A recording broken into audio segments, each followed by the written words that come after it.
மக்களே இப்போ தான் கயிறு இறக்குன்னு போனோம். சீலா மீன் பிடிக்கிறதுக்கு வஞ்சிர மீன். உங்களுக்கு வஞ்சிரம்னா தெரியும், சீலான்னு தெரியாது. அதனால நீங்கள் எங்களுக்கு கடந்து வேணுங்க. மீன் பிடிச்சிங்கன்னா அடுத்த வீடியோ பார்க்க மக்களே. மக்களே வந்து சீலா மீன் பிடிக்கிறதுக்கு தான் நாங்கள் கயிறு போட்டு ஓடிக்கிட்டு இருக்கோம். சீலா மீன் பிடிக்கிறதுக்கு தான் லாங்காக ஓடிக்கிட்டு இருக்கோம் மக்களே.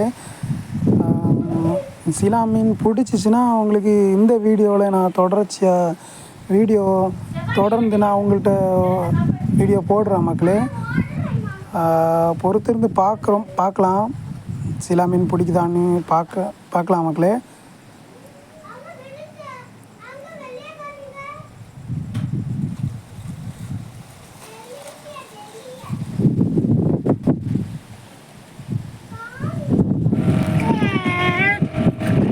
மக்களே சீலா மீன் ஓடணும், சீலா மீன் பிடிக்கலை.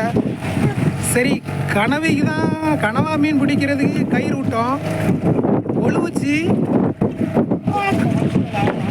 கொழுவுச்சு மக்களே. ஆனால் கனவா மீன் கிடையாது, கல். இந்த கல்லை கழிக்கிறதுக்கு நாங்கள் படுற பாடை பாருங்க மக்களே.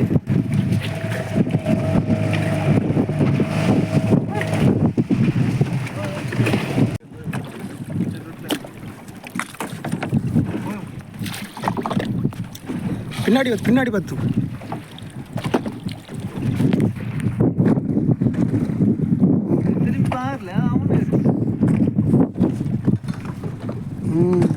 உள்ளது போய்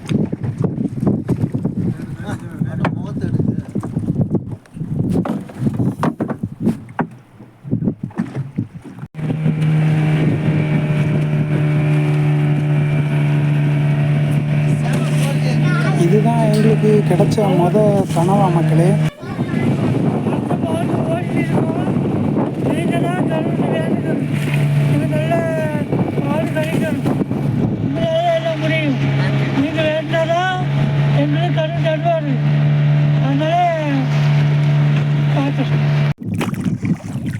ரெண்டாவது கனவா கோழி வருது மக்களே.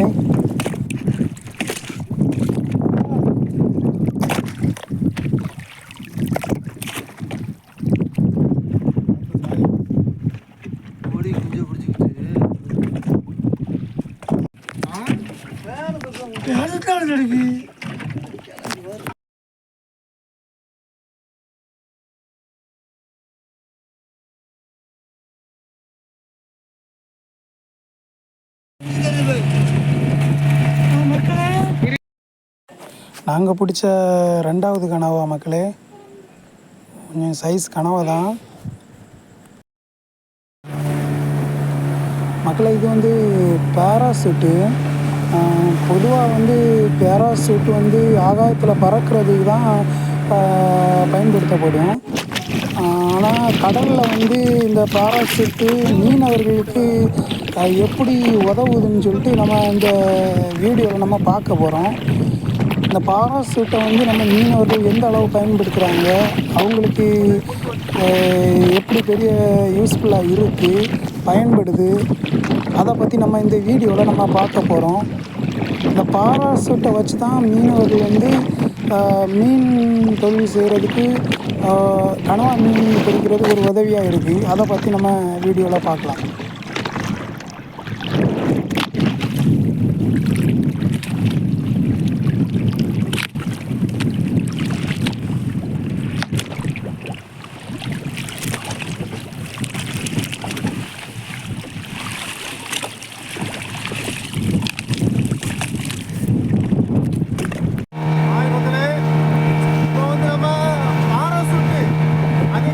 கடலுக்கு நம்ம அந்த பாறை சுட்டு அதை நம்ம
மக்களே, இன்றைக்கி பகல் ஃபுல்லாக கஷ்டப்பட்டு கனவா மீன் வந்து எங்களுக்கு கிடச்சிருக்க கனவா மீன் இவ்வளோ தான் பாருங்கள்.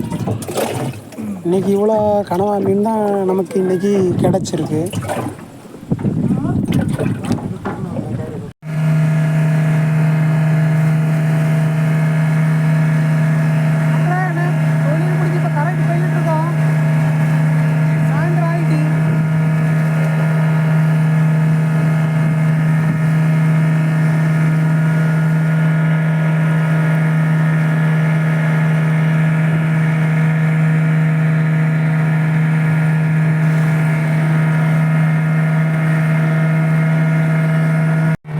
இந்த வீடியோ பிடிச்சிருந்தா லைக் பண்ணுங்கள், ஷேர் பண்ணுங்கள், மறக்காமல் நம்ம நீர் பறவை மீனோனா சப்ஸ்கிரைப் பண்ணுங்கள்.